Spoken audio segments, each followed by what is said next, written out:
السلام علیکم ورحمۃ اللہ وبرکاتہ۔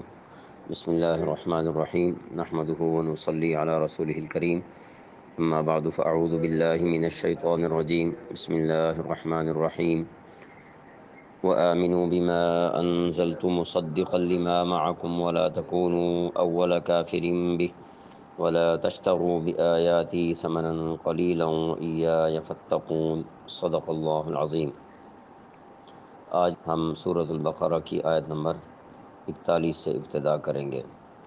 وآمنوا، اور ایمان لاؤ، بما، اس پر جو، انزلتو، میں نے نازل کیا، مصدقاً، تصدیق کرنے والا، لما، اس کی جو، معکم، تمہارے پاس، ولا تکونوا، اور نہ ہو جاؤ، اول کافرن، پہلے کافر، بھی، اس کے، ولا تشتروا، اور عوض نہ لو، بآیاتی، میری آیات کے، ثمناً، قیمت، قلیلاً، تھوڑی، وإیایا، اور مجھ ہی سے، فاتقون، ڈرو۔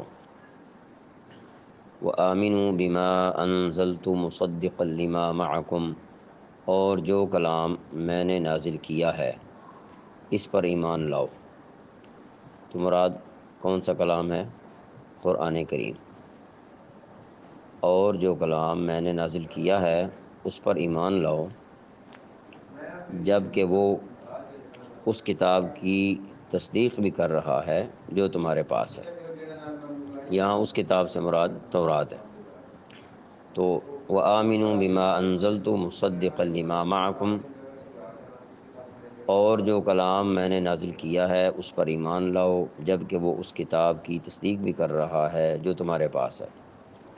یہاں بنی اسرائیل کو یاد دلایا جا رہا ہے کہ قرآن کریم کی دعوت بنیادی طور پر سابقہ آسمانی کتابوں والی ہی دعوت ہے، جن پر تم لوگ ایمان رکھتے ہو، یعنی ان کتابوں کو تم مانتے ہو، تو انہی کی جو دعوت ہے، جو بنیادی اصلی دعوت ہے، یعنی احکام شریعت کے علاوہ جو اصولی باتیں ہیں وہ قرآن کریم میں بھی وہی ہیں جو ان کتابوں میں موجود تھی۔ قرآن کریم دو طرح سے ان کی تصدیق کرتا ہے۔ نمبر ایک، سابقہ آسمانی کتابیں اللہ تعالیٰ ہی کی نازل کی ہوئی تھی، وہ بعد میں لوگوں نے اس کو بدل ڈالا۔ نمبر دو، ان کتابوں میں آخری نبی کی تشریف آوری کی جو پیشن گوئیاں کی گئی تھیں، قرآن کریم نے انہیں سچا کر دکھایا ہے۔ کس طرح سچا کر دکھایا؟ کہ نبی کریم صلی اللہ علیہ وسلم تشریف لے آئے، قرآن کریم آپ پر اتار دیا گیا۔ وَلَا تَكُونُوا أَوَّلَ كَافِرٍ بِهِ، اور تم ہی سب سے پہلے اس کے منکر نہ بن جاؤ، یعنی قرآن پاک کے۔ اب اس جملے کے اندر ایک بنی اسرائیل سے جو تقاضا بنتا تھا کہ وہ اہل کتاب ہونے کے ناطے سے ان کی ذمہ داری بنتی تھی، تو فرمایا تقاضا یہ تھا کہ بنی اسرائیل عرب کے بت پرستوں سے پہلے اس پر ایمان لاتے، کیونکہ ان کے پاس تو ان کی آسمانی کتاب کے ذریعے نبی صلی اللہ علیہ وسلم کے تشریف لانے کی سچی گواہی موجود تھی۔ گویا بنی اسرائیل قرآن کریم کی تکذیب کرنے میں آگے آگے ہیں، پیش پیش ہیں، حالانکہ ان کو ایسا نہیں ہونا چاہیے تھا کہ ان کے پاس تو پہلے سے گواہیاں موجود ہیں ان کی کتاب کے اندر، جس کے بارے میں وہ کہتے تھے کہ ہم انہیں مانتے ہیں۔ اس لیے یہاں کہا گیا وَلَا تَكُونُوا أَوَّلَ كَافِرٍ بِهِ، کہ تم ہی سب سے پہلے اس کے منکر نہ بن جاؤ۔ اگر مشرکین مکہ عرب کے بت پرست قرآن کریم کو نہیں مان رہے ہیں تو کم از کم تمہیں تو مان لینا چاہیے تھا، اس لیے کہ تمہیں تو یہ ساری معلومات پہلے تمہاری کتابوں کے ذریعے سے مل چکی ہوئی ہیں کہ حضرت محمد صلی اللہ علیہ وسلم نبی بن کر تشریف لائیں گے، اور پھر قرآن کریم جو ہے ان پر اللہ تعالیٰ کی کتاب نازل ہوئی۔ وَلَا تَشْتَرُوا بِآيَاتِي ثَمَنًا قَلِيلًا، اور میری آیتوں کو معمولی سی قیمت لے کر نہ بیچو۔ بعض یہودیوں کا یہ طریقہ تھا کہ رشوت لے کر تورات کی تشریح عام لوگوں کی خواہشات کے مطابق کر دیتے، بعض اوقات اس کے حکام کو چھپا لیتے تھے، بات واضح نہیں کرتے تھے۔ ان کے اس طرز عمل کی طرف اشارہ کرتے ہوئے فرمایا گیا میری آیتوں کو معمولی سی قیمت لے کر نہ بیچو۔ اب معمولی قیمت کیا ہے؟ ایک طرف اللہ تعالیٰ کو حکم ہو اور اس کو چھپا کر یا اس کو توڑ موڑ کر کوئی اور مقصد بندہ حاصل کر رہا ہو، اللہ کی رضا حاصل کرنا مقصود نہ ہو، تو وہ سب چیزیں معمولی قیمتی کہلائیں گی۔ اس سے ان کی سرداری کی جو عزت و وجاہت انہوں نے سمجھی ہوئی تھی وہ بھی مراد ہو سکتی ہے کہ اگر ہم صحیح بات بتاتے ہیں تو ہمیں حضرت محمد صلی اللہ علیہ وسلم پر ایمان لانا پڑے گا، اور اگر ہم ایمان لائیں گے تو ہماری یہ سرداری جو ہے وہ ختم ہو سکتی ہے یا ایمان پڑ سکتی ہے، لہٰذا وہ اس طرف نہیں آتے تھے۔ وَإِيَّايَ فَاتَّقُونَ، اور صرف میرا خوف دل میں رکھو، یعنی کسی اور کی بجائے میرا خوف دل میں رکھو۔ یہ بات ہم جان چکے ہیں کہ حق قبول کرنے کی صورت میں یہود کو اپنے ہم مذہبوں کا یہ ڈر تھا کہ وہ بدظن نہ ہو جائیں، اس لیے فرمایا مخلوق سے ڈرنے کی بجائے انہیں اللہ تعالیٰ سے ڈرنا چاہیے۔ اب آتے ہیں آیت نمبر 42 کی طرف۔ وَلَا تَلْبِسُوا، اور نہ ملاؤ، الحق کا حق بالباطل باطل سے، وَتَكْتُمُوا، اور نہ چھپاؤ۔ یہاں پر لا لکھا ہوا نہیں ہے، لیکن یہ واو کے ساتھ جو ہے، یہ لا تلبسوا والے لا کے ساتھ یہ لفظ ملا ہوا ہے، یہ فعل ملا ہوا ہے، اس لیے یہاں پر لا لکھے ہوئے بغیر ہی اس کا ترجمہ اور نہ چھپاؤ۔ ولا تلبسوا، اور نہ ملاؤ حق کو باطل سے، اور نہ چھپاؤ حق کو۔ اس طرح کر کے اس کا معنی اس کے ساتھ ملا کر نہ کے ساتھ کیا جائے گا۔ الحق کا حق کو، وانتم، جب کہ تم، تعلمون، جانتے ہو۔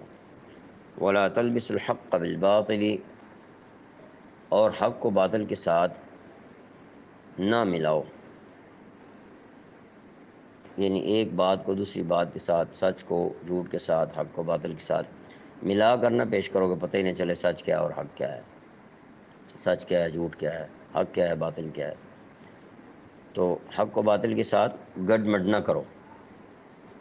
تلبیس کے اصل معنی جو ہے یہاں تلبسو کہا گیا، ولا تلبسو، تلبیس کے اصل معنی ہے کسی چیز کو ڈھانپ لینا یا چھپا لینا، یا اس طرح کر کے ادھوری بات کہنا کہ مطلب جو ہے وہ واضح نہ ہو، کچھ کا کچھ ہو جائے، اور یہ بھی کہہ سکتے ہیں مغالطہ پیدا کرنا۔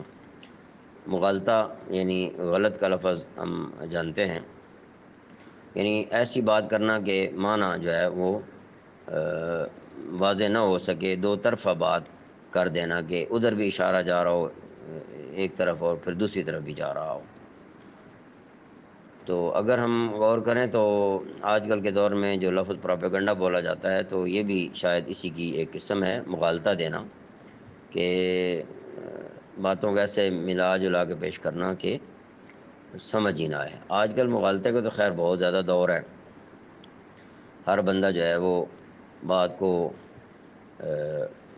اس انداز میں پیش کر رہا ہوتا ہے کہ کہتے ہیں کہ سام بھی مر جائے لاٹھی بھی بچ جائے، اس چکر میں یعنی جانتے ہوئے کہ حق بات کون سی ہے، خواہ وہ قرآن و سنت سے پیش کی جا رہی ہے یا اپنے عام معاملات میں دین کی روشنی میں جو احکامات ہیں، حتیٰ کہ جو چیزیں انسان فروخت کرتا ہے ان کے اندر جو ملاوٹ کی جا رہی ہے، اعتقادی مغالطہ جو بندہ پیدا کرتا ہے وہ اعمال کے اندر بھی مغالطہ پیدا کر سکتا ہے۔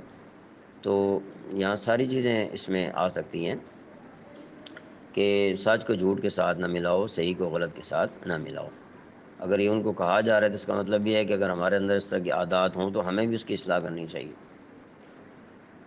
تو انہیں تو یہ کہا گیا ہے کہ تورات میں وہ چیزیں مت لکھو جو اس میں نہیں ہیں، اس طرح جو اتارا ہوا حق ہے وہ اس باطل سے مل جائے گا جو تم نے لکھا ہے، پھر خود تمہارے لیے ہی اس میں تمیز کرنا مشکل ہو جائے گا۔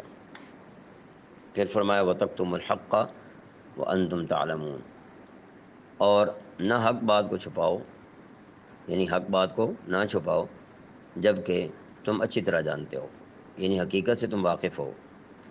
تورات میں کیا باتیں لکھی ہوئی ہیں تمہیں پتہ ہے، قرآن کریم وہی باتیں بیان کرتا ہے اور یہ بات تم جانتے ہو۔ تو یہاں ہم غور کریں کہ دو باتیں کہی گئی ہیں۔ پہلے فرمایا لا تلبسوا الحق بالباطل، حق کو باطل کے ساتھ گڈ مڈ نہ کرو۔ اب فرمایا وتکتموا الحق، اور حق کو چھپاؤ نہیں۔ تو دونوں میں فرق یہ ہے کہ تورات کی باتوں میں اپنی طرف سے الفاظ ملا کر لوگوں کی خوشنودی حاصل کر لیتے تھے، اور حق کو چھپانا کیا ہے؟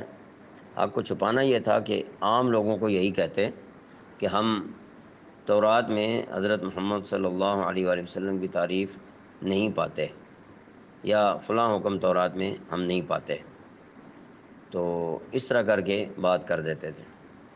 اس لیے دو باتیں کی گئی ہیں کہ ملی جلی اور گڑمڑ والی بات بھی نہ کرو، اور ایسے ربڑ بھی نہ مار دو کہ یہ بات ہے ہی نہیں وہاں پر، ہمیں تو نہیں ملی، اس طرح کہہ دینا کہ ہمیں تو نہیں ملی، ہمارے سامنے تو نہیں ہے، اس طرح کر کے بات کہہ دینا، تو ان دونوں باتوں سے منع کیا گیا۔ تو اس لیے یہ جو آیات آج ہم نے پڑھی ہیں، بے شک بنی اسرائیل کے بعض جو بری عادات تھیں یا بری باتیں تھیں، ان میں ان کے بارے میں ہیں۔ تو ہمیں بھی غور کرنا ہے کہ اگر ہم دین کی دعوت دے رہے ہیں، قرآن کریم کی دعوت دے رہے ہیں، سنت کی دعوت دے رہے ہیں، تو ہمیں بھی اس معیار کو ذہن میں رکھنا چاہیے کہ ہم ایسا نہ ہو کہ دنیا کے کسی لالچ میں کسی کو کوئی بات بتا رہے ہوں لالچ کی وجہ سے، اور کسی کو کوئی بتا رہے ہوں۔ بات تو اصل جو ہوتی ہے وہ ایک ہی ہوتی ہے، حقیقت ایک ہی ہوتی ہے، وہ بندے بدلنے سے حقیقت بدل نہیں جاتی، یا معیارات اس کے الگ الگ نہیں قائم ہو جاتے، بات جو اصل ہوتی ہے وہی بات رہتی ہے۔ لہٰذا ہمیں کوشش کرنی چاہیے کہ ہم اس اصول کو مد نظر رکھتے ہوئے حق کو حق کی طرح اور باطل کو باطل کی طرح رکھیں۔ البتہ حکمت اور دانائی کی بات یہ ہوتی ہے کہ بات کو پیش ایسے انداز میں کیا جائے کہ جو لڑائی اور فساد کی بنیاد نہ بنے، سیکھنے والے کو سکھایا جائے، اور خواہ مخواہ جھگڑے کرنے والے مزاج جو ہوتے ہیں ان سے اجتناب کرنے کی کوشش کی جائے۔ اللہ تعالیٰ ہماری توفیق دے۔